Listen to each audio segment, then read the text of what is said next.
सूत्रधार पर सुनते हैं वेद व्यास की महाभारत।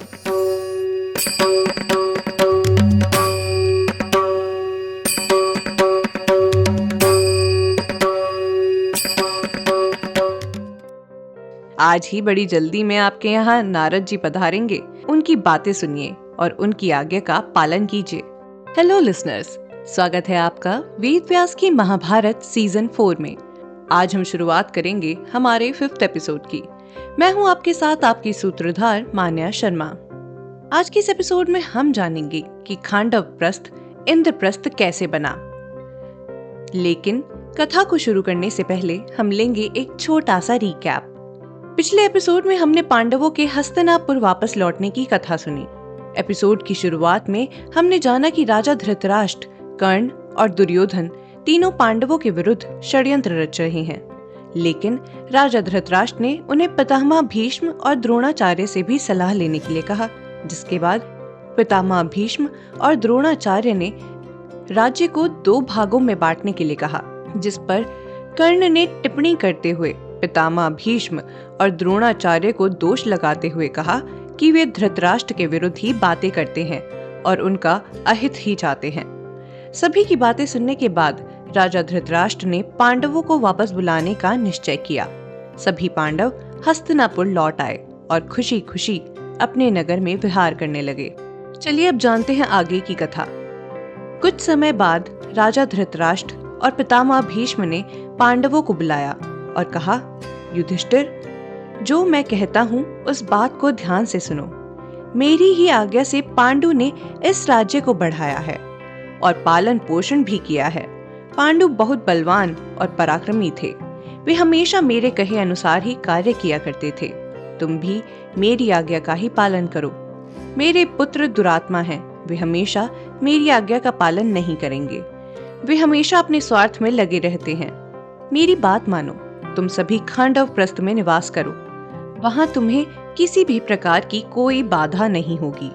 तुम ये आधा राज्य स्वीकार करो और प्रसन्नता से वहां निवास करो। विदुर को आदेश देते हुए धृतराष्ट्र ने कहा, विदुर, तुम राज्याभिषेक की सामग्री लाओ। अब इस कार्य में विलंब नहीं होना चाहिए है।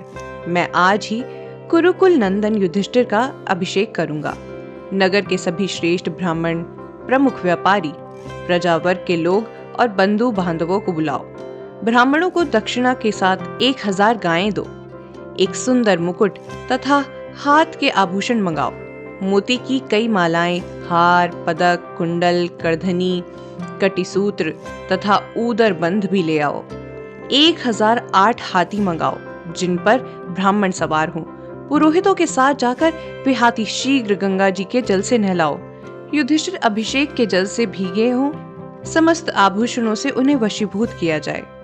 उसके बाद उन्हें सवारी योग्य गजराज पर बिठाओ। ब्राह्मणों द्वारा की हुई जय जयकार के साथ बहुत से नरेश उनकी स्तुति कर रहे हों। इस प्रकार कुंती के ज्येष्ठ पुत्र युधिष्ठिर का प्रसन्न मन से दर्शन करके सभी इनकी प्रशंसा करें। राजा पांडु ने मुझे ही अपना राज्य देकर जो उपकार किया था, उसका बदला इसी से पूर्ण होगा। यह सुनकर भीम, द्रोण, कृपाचार्य और विदुर ने कहा, बहुत अच्छा। श्री कृष्ण ने भी उनकी बात से सहमति रखते हुए कहा, महाराज, आपका यह विचार उचित है। आपने जैसा कहा है उसे आज ही जितना शीघ्र संभव हो पूर्ण कर दीजिए। कृपाचार्य, द्रोणाचार्य, भीष्म, धौम्य, भगवान व्यास, श्री कृष्ण और सोमदत्त ने चारों वेदों के विद्वानों को आगे रखकर संयम पूर्वक बैठे हुए युधिष्ठिर का उस समय अभिषेक किया और सबने यह आशीर्वाद दिया कि राजन, तुम सारी पृथ्वी को जीतकर संपूर्ण नरेशों को अपने अधीन करके प्रचुर दक्षिणा से युक्त राजसूय आदि सारे यज्ञ पूर्ण करने के पश्चात स्नान करके बंधु बांधवों के साथ सुखी रहो। ऐसा कहकर उन सब ने अपने आशीर्वाद द्वारा युधिष्ठिर का सम्मान किया। आभूषणों से विभूषित राजा युधिष्ठिर ने धन का दान किया। उस समय सब लोगों ने जय जयकार करके उनकी स्तुति की। राजाओं ने भी युधिष्ठिर का पूजन किया। फिर वे गजराज पर आरूढ़ हो श्वेत छत्र से सुशोभित हुए उनके पीछे बहुत से मनुष्य चल रहे थे। वहीं यह सब देखकर दुर्योधन आदि धृतराष्ट्र के सभी पुत्र अपने भाइयों के साथ शोकातुर हो रहे थे।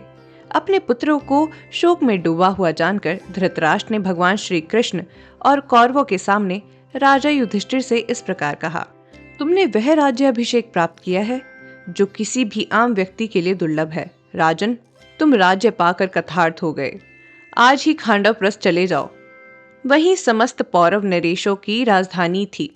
आगे चलकर मुनियों ने बुद्ध पुत्र के लोभ से खांडवप्रस्थ को नष्ट कर दिया था। इसीलिए तुम खांडवप्रस्थ नगर को दोबारा बसाओ और अपने राष्ट्र की वृद्धि करो।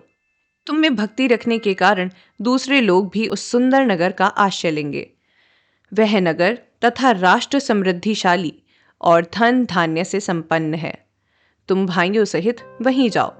राजा धृतराष्ट्र की बात मानकर पांडवों ने उन्हें प्रणाम किया और आधा राज्य पाकर वे खांडवप्रस्थ की ओर चले गए। असल में खांडवप्रस्थ भयंकर वन के रूप में था। देखते ही देखते वे खांडवप्रस्थ जा पहुंचे। पांडवों ने श्री कृष्ण सहित वहां जाकर उस स्थान को उत्तम स्वर्ग लोक की तरह शोभायान कर दिया। फिर भगवान वासुदेव ने देवराज इंद्र का चिंतन किया। उनके चिंतन करने पर इंद्रदेव ने बिना कहे ही उनके मन की बात जानकर विश्वकर्मा को इस प्रकार आज्ञा दी, विश्वकर्मन, आप जाकर खांडवप्रस्थ नगर का निर्माण करें। आज से वह दिव्य और रमणीय नगर इंद्रप्रस्थ के नाम से प्रसिद्ध होगा। इंद्रदेव की आज्ञा से विश्वकर्मा ने खांडवप्रस्थ में जाकर भगवान श्री कृष्ण को प्रणाम करके कहा, मेरे लिए क्या आज्ञा है? उनकी बात सुनकर भगवान श्री कृष्ण ने कहा, विश्वकर्मन, तुम कुरुराज युधिष्ठिर के लिए महेंद्रपुरी अर्थात इंद्रलोक के समान एक महान नगर का निर्माण करो। इंद्र के निश्चय किए हुए अनुसार वह इंद्रप्रस्थ कहलाएगा।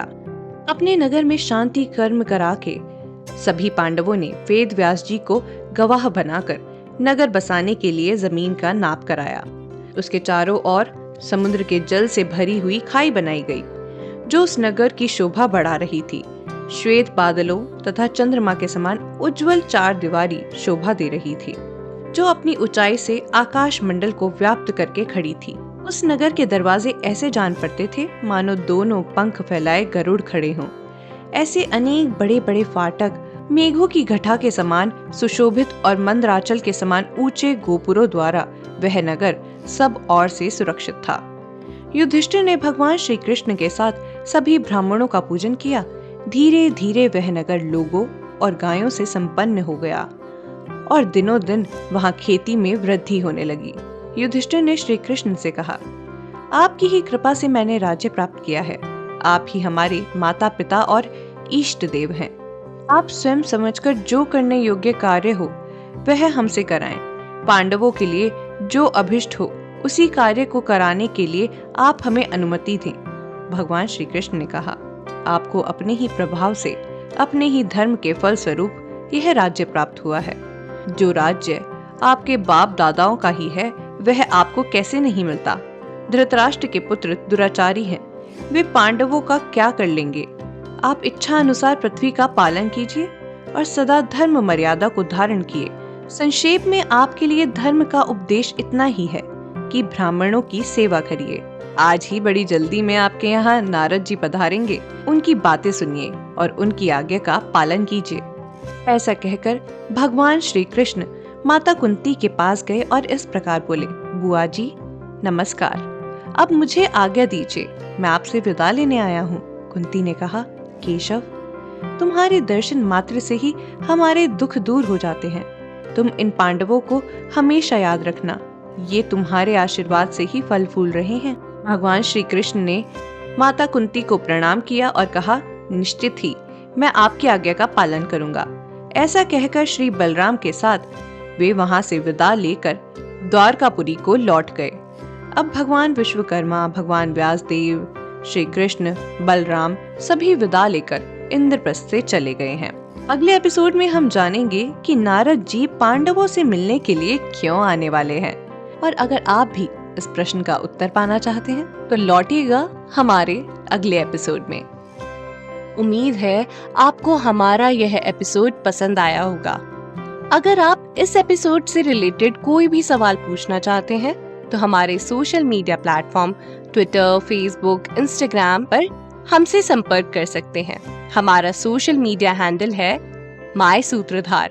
साथ ही साथ ऐसी ही अनेक रोचक पौराणिक कथाओं के वीडियो देखने के लिए आप डाउनलोड कर सकते हैं हमारी सूत्रधार ऐप। हमारी ऐप एंड्रॉइड और iOS दोनों यूजर्स के लिए उपलब्ध है।